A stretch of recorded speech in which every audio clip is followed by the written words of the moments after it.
Hello everybody and welcome to Storytime with Chris. Today, a story about cringe and embarrassment. A story about a quiet, awkward kid and his unfortunate encounter with a German boy. Oh yes, today I'm going to be telling you the story of the time I hosted a German exchange student.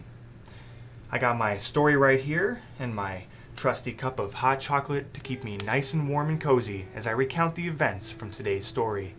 And with that, it's time to grab a snack, kick back, and relax as we get into today's episode of Storytime with Chris.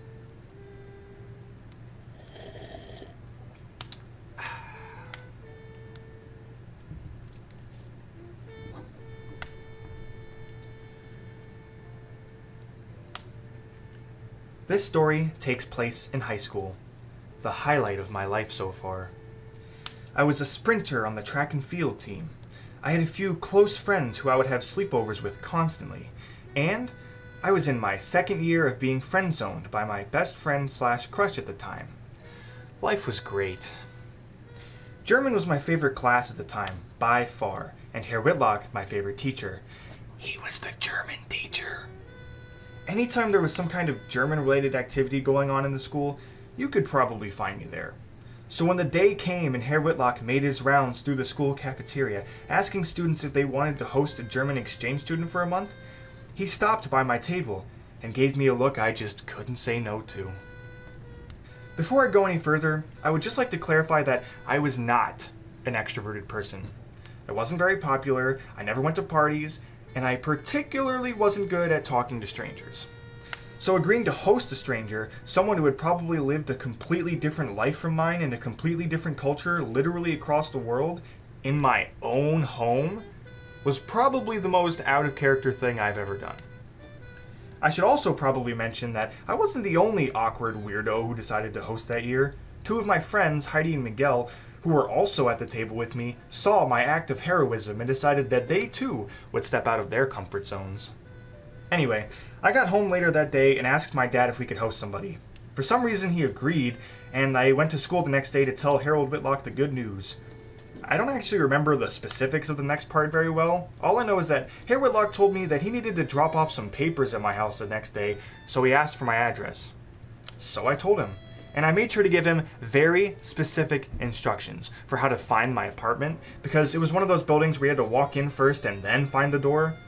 So I told him, it's a big brick building. There's 2 doors in the front. You go in the right one, you make your way up the stairs, and it's the one in the back, you can't miss it.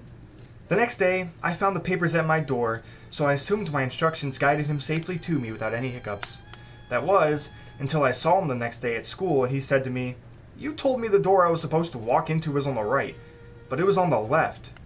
And I thought about it for a moment. Oh yeah, I knew that. And then he went on and told me that he had walked into the door on the right, made it like 4 feet in, realized he was just standing in somebody's living room, looked around, saw there was a dude lying on a couch, staring at him really confused, and then he just awkwardly backpedaled his way out of the room. So that was pretty funny. Despite my wonderful directions, the paperwork was all delivered and completed, and I was finally assigned my exchange student, Timo, your stereotypical high school student, but German. He was extroverted, kinda looked like a jock, and he was slightly intimidating. Believe it or not, I was the one who reached out to him first and tried to start a conversation with him. I know this because I recently went back through my Facebook messages and saw that, I kid you not, the first thing we talked about was Minecraft. Apparently he liked Minecraft. He also liked Call of Duty, Battlefield, the whole 9 yards. It was at that point that I thought that we might actually get along after all. We talked a couple of times after that, but not much. Then the day finally arrived that we were supposed to pick up the exchange students, and my dad drove us down to the school in his little red pickup truck with only 3 front row seats. You know, the third seat being that tiny seat where normally the armrest would go. Yeah, that was my seat now. We got to the school just as the buses arrived, and I quickly found Timo, the first words out of my mouth being, "Well, this is going to be awkward," which pretty much set the tone for the entire visit. The first night wasn't too bad, actually. I'd say we almost did what some people would call bonding. I introduced him to some of my friends from around the neighborhood, and we stayed up pretty late just talking and enjoying each other's company. Afterwards, we made our way inside and ate some dinner, and Timo showed me some kind of house musical festival thing somewhere in the United States that he really wanted to go to. I pretended to be interested as best I could until he eventually went into our spare bedroom and went to bed. It all went downhill from there. I seriously don't remember having another actual conversation with him the entire time he was with us. I don't even remember him living with me, really, and he was there for like a month. The rest of the time, I essentially only talked to him in passing. Sometimes I would walk into his room and be like, Ich muss auf die Toilette gehen! And then he'd be like, Dann geht! This made it so that I didn't really know anything about the guy, and to make matters worse, I didn't even have a cell phone at the time, so when everybody else had created a massive group chat for easy communication, I also didn't know anything about that. This meant that anytime plans were being made or questions were being asked, I had absolutely no knowledge of it whatsoever. So anytime Timo wanted to go to a party or hang out with some other people, he'd have to awkwardly walk into my room while I was playing Xbox and be like, "Could we go?" Now, I already mentioned that I wasn't one to normally go to parties, so most of the time I would tell him that he can go, sure, but I didn't want to go. In my defense, if I did go, I would have probably just sat in the corner awkwardly and been miserable, so I was just looking out for myself. I would have driven him too, but I didn't have a car. So he usually just asked the group chat to pick him up and he would leave. However, there was one time that I did go to a party, and I really wish I didn't. Timo came into my room and told me the details of the party. He said that everybody was hoping to play Capture the Flag. Now that was my type of party. A chance to show off how much faster I was than everybody else. Nothing made me more excited. I agreed to go this time, and my dad drove us over there. Their house ended up actually being really close to mine, so we got there super early. And there was only like 2 people there, so we just played Cards Against Humanity for a while, which actually didn't go too bad. People slowly funneled in though as time went on, and by the time everybody was finally there, it was already dark outside. I started to think that maybe we weren't going to be able to play Capture the Flag after all. My suspicions were confirmed when people started throwing out random suggestions. Eventually, someone had the brilliant idea to play poker, and everybody got so excited they immediately just started pulling out chips and cards. I not only had never played poker at the time, but had absolutely no interest in learning how to do so that night. I still wanted to play Capture the Flag. I started to think to myself that if this was what popular kids did for fun, I was glad I wasn't one of them. Eventually, everybody got set up and started playing, and I just kind of sat in the background and twiddled my thumbs. Thankfully, nobody really noticed me sitting there, so I didn't have to awkwardly join in mid-game or constantly ask the rules. Or they might have noticed me and they just didn't care. Eventually, though, I had enough and asked one of the people I sort of knew if I could borrow his phone for a second. He said sure, and I took his phone and went to the other room to call my dad to have him to come pick me up early. He wasn't too pleased, but then again, neither was I. I walked back into the room and handed the dude his phone back. Then I asked him if he would be able to give Timo a ride home since I had to go do something. He said sure, so I made my way over to Timo.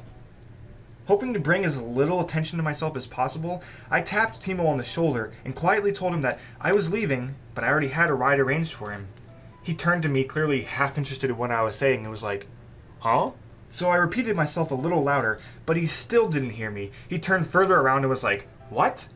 Then I was like, "I'm leaving!" I know it's a cliche, but it felt like time had stood still for a moment. Everybody stopped talking, stopped playing poker, and just turned to look at me. I sat there awkwardly for like 10 seconds before I just got up and walked outside. My dad wasn't there yet, but I couldn't even stay in there for a second longer. I made my way onto their front porch and just kind of stood there for a while. At this point, my body was so full of excess adrenaline that I needed to get rid of it somehow. So at like 9 p.m. in the dark, I just went into the street of some random neighborhood and just started sprinting back and forth. If anybody decided to look out their window during that time, the only thing they would have seen was just some skinny white kid running back and forth in the dark. Thankfully, as far as I know, nobody saw me. Eventually, my dad did show up and took me home.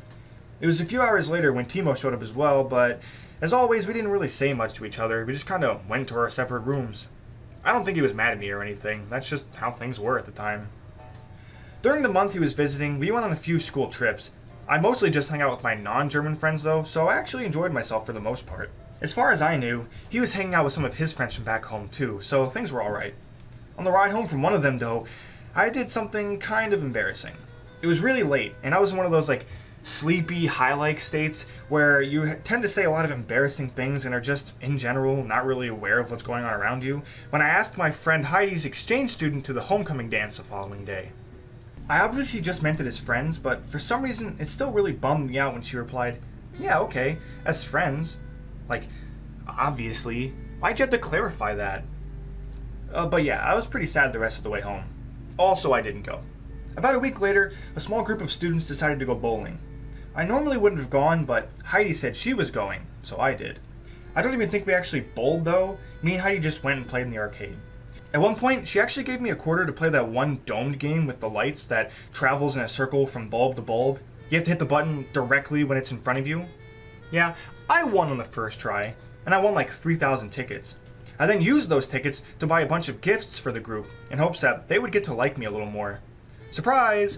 It didn't work. I remember specifically I gave a giant lollipop to one of the girls that was there for that reason specifically, but somehow that didn't lead to anything. The worst part, I didn't even get a thank you.